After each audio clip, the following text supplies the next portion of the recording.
ন্যায়পরায়ণ ব্যক্তির মর্যাদা কি? আপনি যে সঠিক বিচার করবেন, সুবিচার করবেন, মর্যাদা কি? ন্যায়পরায়ণ ব্যক্তিকে আল্লাহ ভালোবাসেন, এর চেয়ে বড় মর্যাদার কি হতে পারে? সূরা আল মাইদা 42 নম্বর আয়াতে আল্লাহ তাআলা বলেছেন, ওয়াইন হাকামতা ফাহকুম বাইনাহুম বিল কিসতি, আপনি যদি বিচার ফায়সালা করেন তাদের মাঝে, তাহলে ন্যায় বিচার করবেন, সুবিচার করবেন। ইন্নাল্লাহা ইউহিব্বুল মুকসিতিন, নিশ্চয় আল্লাহ সুবিচারকারীদের ভালোবাসেন, ন্যায় বিচারকারীদেরকে ভালোবাসেন।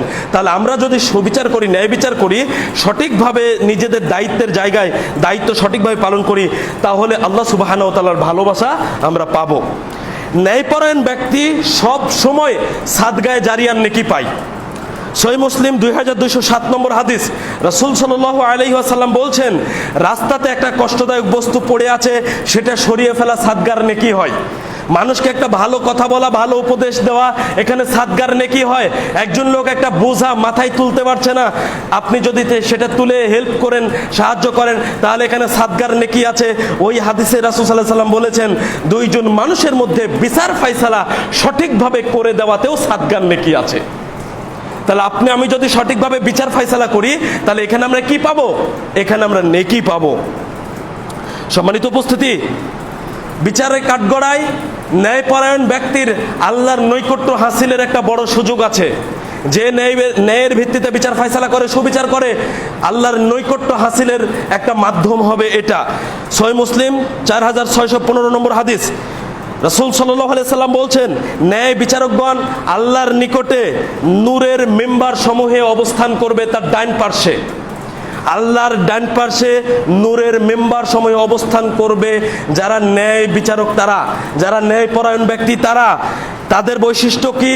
রাসূল সাল্লাল্লাহু আলাইহি সাল্লাম বলেছেন, যারা তাদের শাসন কার্যে, তাদের পরিবারের লোকদের ব্যাপারে এবং তাদের উপরে যে দায়িত্ব অর্পণ করা হয়েছে, সেই দায়িত্বকে সঠিকভাবে যারা পালন করে, ন্যায়ের ভিত্তিতে পালন করে, দায়িত্বকে যথাযথভাবে পালন করে, এরা এই মর্যাদার অধিকারী হবে। তাহলে আপনি পরিবারে আছেন, আমি পরিবারে আছি, আপনি সমাজে আছেন, আমি সমাজে আছি, আমরা আমাদের অবস্থান থেকে যদি আমরা সঠিক বিচার করতে পারি, ন্যায় বিচার করতে পারি, তাহলে বিচারে কাঠগড়ায় আল্লাহর নৈকট্য হাসিলের একটা মাধ্যম হবে ইনশাআল্লাহ। আমাদের এই জন্য ন্যায়পরায়ণ হওয়ার জরুরি একটি বিষয়। ন্যায়পরায়ণ ব্যক্তি আল্লাহর আরশের ছায়ার নিচে স্থান পাবে।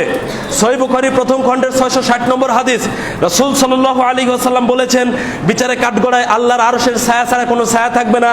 সেই দিন 7 শ্রেণীর মানুষ আল্লাহর আরশের ছায়ার নিচে স্থান পাবে। তার এক শ্রেণী হলো আল ইমামুল আদিল, ন্যায়পরায়ণ দায়িত্বশীল, ন্যায়পরায়ণ শাসক, ন্যায়পরায়ণ প্রধান, ন্যায়পরায়ণ সভাপতি, ন্যায়পরায়ণ যে যেখানে দায়িত্ব পালন করছে ন্যায়পরায়ণতার সঙ্গে, তারা বিচারে কাঠগড়ায় আল্লাহর আরশের ছায়ার নিচে স্থান পাবে। সম্মানিত উপস্থিতি, আমরা কি চাই না সেই জায়গায় স্থান পেতে? যদি আল্লাহর নৈকট্য হাসিল করতে চাই, যদি আল্লাহর ভালোবাসা পেতে চাই, যদি আমরা আল্লাহর আরশের ছায়ার নিচে স্থান পেতে চাই, তাহলে আমাদের জন্য করণীয় হলো যে যেখানে আছি সেখান থেকে আমাদের ন্যায়ের ভিত্তিতে, ন্যায় পরায়ণতার সাথে আমাদের দায়িত্ব পালন করা। যদি এটা করতে না পারি, তাহলে এই সব থেকে আমরা বঞ্চিত হয়ে যাব। সম্মানিত উপস্থিতি, সমাজে আজকে ন্যায়পরায়ণতা উঠে গেছে বললেই চলে। ন্যায়পরায়ণ ব্যক্তিকে খুঁজে পাওয়া খুব কঠিন। এর মাঝখানে যে ন্যায়পরায়ণতা অবলম্বন করবে তার জন্যেই সম্মান মর্যাদা। সব মানুষ যদি ভালো হয়ে যেত, দুনিয়ায় তো তাহলে অশান্তি থাকতো না। সব মানুষই তো জান্নাতে চলে যেত। সবাই তো ভালো হবে না, জান্নাত পেয়েছি মানুষই শুধু ভালো হবে।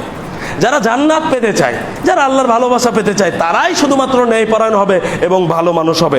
সম্মানিত উপস্থিতি,